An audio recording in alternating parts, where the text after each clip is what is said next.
en RDC, mais aussi à travers le monde. Mesdames et messieurs, bienvenue dans cette édition d'information dont je vous propose le sommaire.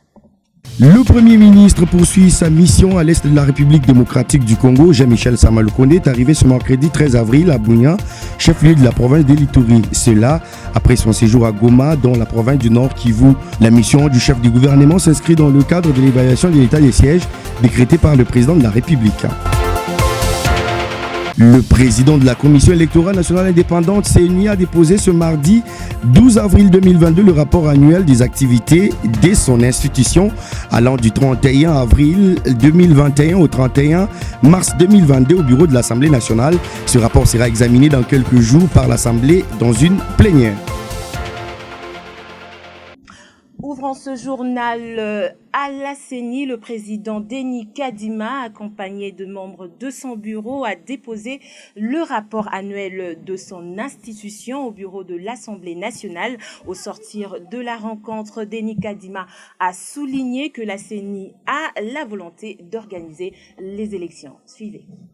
Nous avons effectivement déposé auprès du président Mbosso et son bureau le rapport annuel qui va du 1er avril 2021 au 31 mars 2022.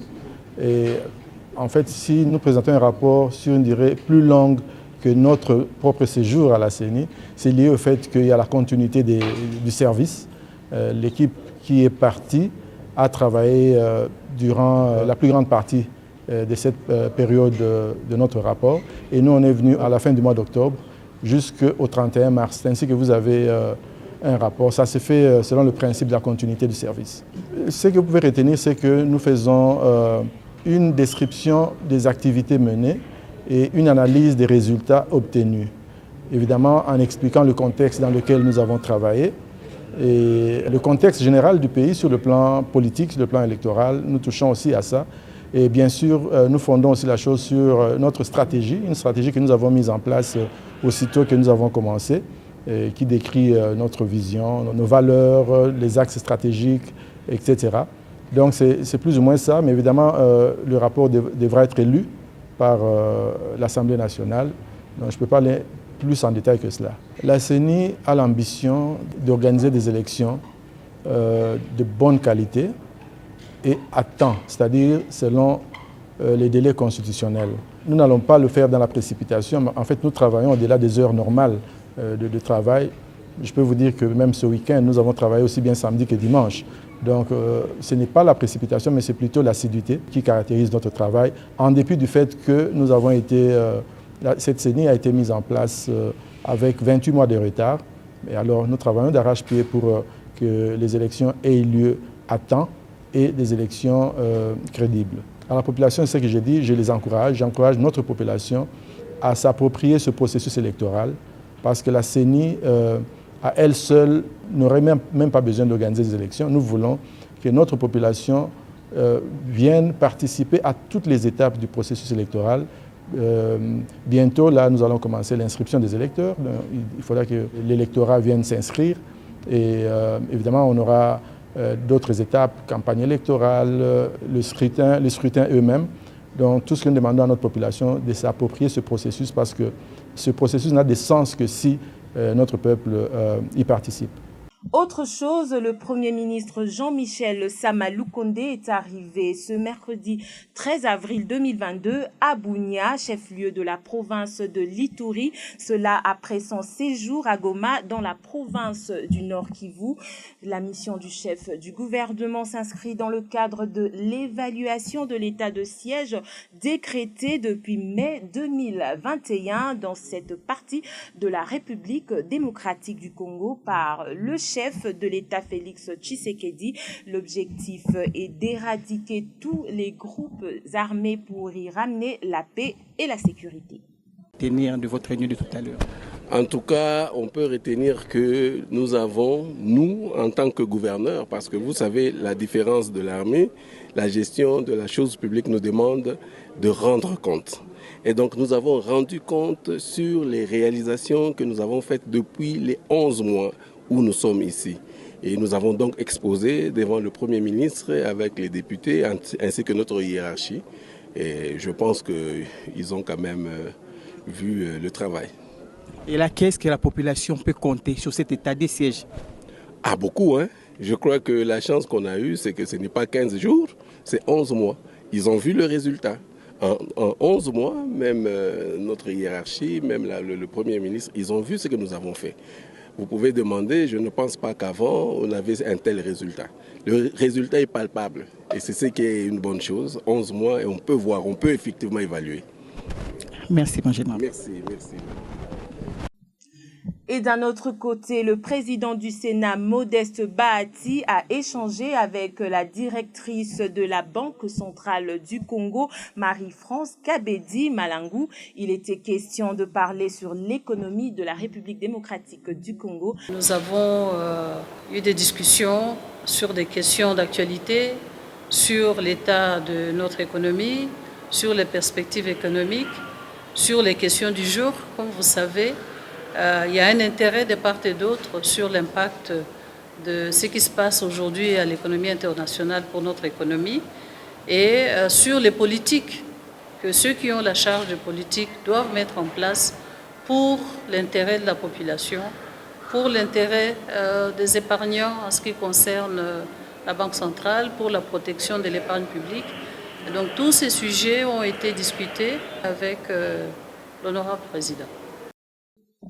La notabilité de l'OJA sollicite l'appui de Mbosso dans la consolidation de l'exécutif provincial. Une délégation des notables de la cité de l'OJA dans le Sankourou a été reçue en audience par le président de l'Assemblée nationale regroupée au sein de l'amicale de l'OJA, Amilo, conduite par le professeur Émilie Akongo Ndoumbe. La notabilité du territoire de l'OJA à travers notre association, l'amicale de l'OJA, est venue solliciter l'implication du président de l'Assemblée nationale pour trouver des solutions aux préoccupations des fils et filles de l'OJA. Et au niveau des institutions nationales, nous sommes venus demander également son appui, son implication d'homme d'État, plein de maturité,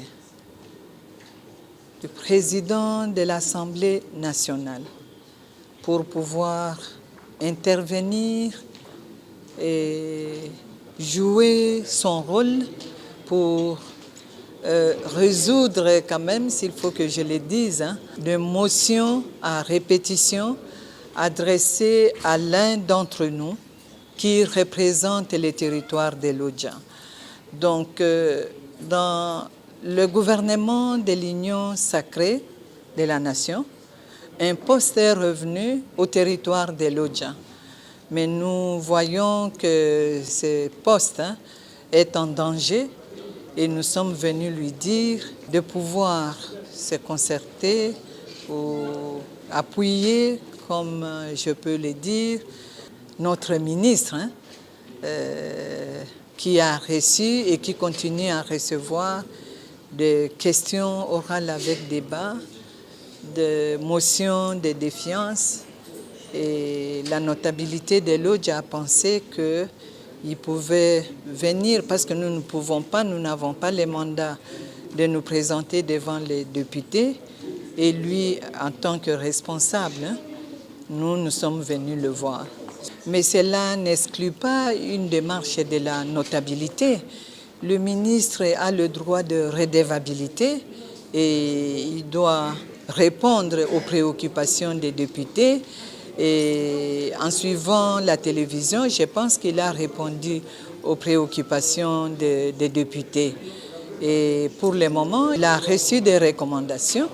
Et nous voulons qu'il applique ces recommandations-là.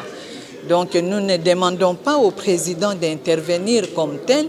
Cela rentre dans une démarche globale qui constitue les préoccupations de la notabilité de l'OJA. Donc, Allons à présent de l'autre côté de la rive du fleuve Congo. Arrivé dans la capitale de la République du Congo le 11 avril, le président rwandais Paul Kagame a prononcé un discours devant le Parlement congolais à Brazzaville qui était en session. Dans un discours axé sur la sécurité, la paix, l'intégration régionale, notamment dans l'est de la République démocratique du Congo où opèrent des groupes armés. Il n'y a pas si longtemps, au mois de mars, l'est de la République démocratique du Congo, frontalier du Rwanda, a connu à nouveau des tensions entretenues par le mouvement rebelle M23. L'armée de la RDC a accusé récemment le Rwanda de soutenir ce mouvement M23, ce que Kigali dément. Le président rwandais Paul Kagame a appelé à une collaboration continue pour lutter contre l'insécurité dans la région. Dans une allocution en anglais de 18 minutes, il a noté qu'il existe des poches d'insécurité chronique à l'est de la RDC et que la lutte contre ce fléau nécessiterait une coopération régionale continue. Face à l'insécurité mondiale et au Covid-19, Paul Kagame estime que le partenariat entre Kigali et Brazzaville peut être une source de stabilité, de croissance et de prospérité dans la région des Grands Lacs. Selon des informations, il y a une signature d'une série d'accords prévus entre le président Denis Sassou Nguesso et le président Paul Kagame sur la coopération, la sécurité ou encore dans le domaine du foncier. Entre-temps, la Cour de cassation a cassé l'arrêt de la Cour d'appel de Kinshasa-Gombe qui avait condamné Vital Kamerhe à 13 ans de prison pour détournement des fonds publics dans le cadre de l'exécution du plan des 100 jours du président Félix Tshisekedi. Dans un communiqué, l'Association congolaise pour l'accès à la justice, ACAJ, a condamné cette décision, la qualifiant de rupture dans la lutte contre la corruption.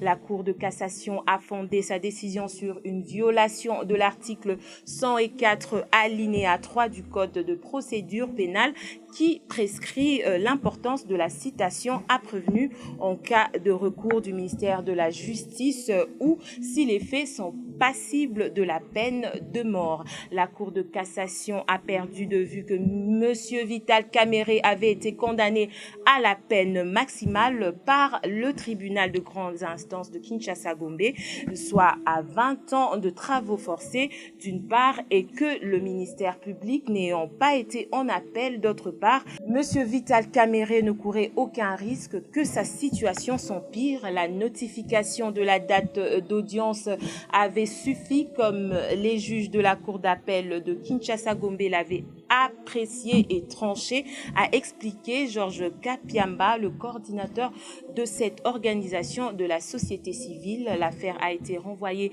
à la Cour d'appel de Kinshasa-Gombe. Les avocats de Kamerhe, convaincus que leur client sera acquitté sur base de preuves à leur disposition.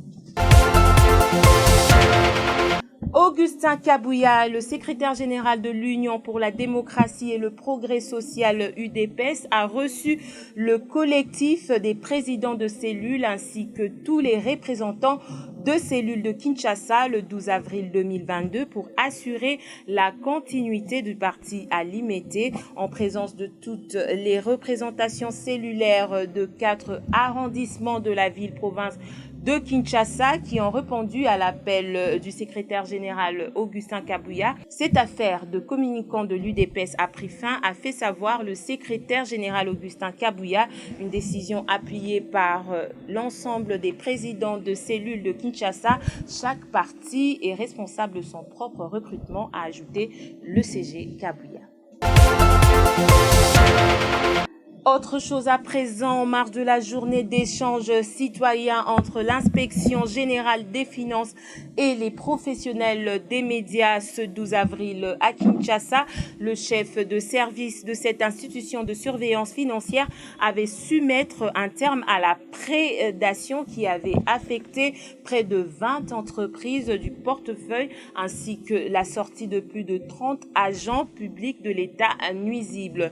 Depuis 2020, nous avons mis fin à la prédation dans une vingtaine d'entreprises publiques et nous avons démis de leurs fonctions 30 fonctionnaires, dont certains sont aujourd'hui en prison et d'autres à l'isolement, a dit Jules Alinghetti, expliquant aux journalistes le combat de l'IGF depuis sa nomination en 2020. Le gendarme des finances publiques a relevé que c'est la première fois dans l'histoire des inspections générales des finances que les cadres mis en examen soient traduits en justice.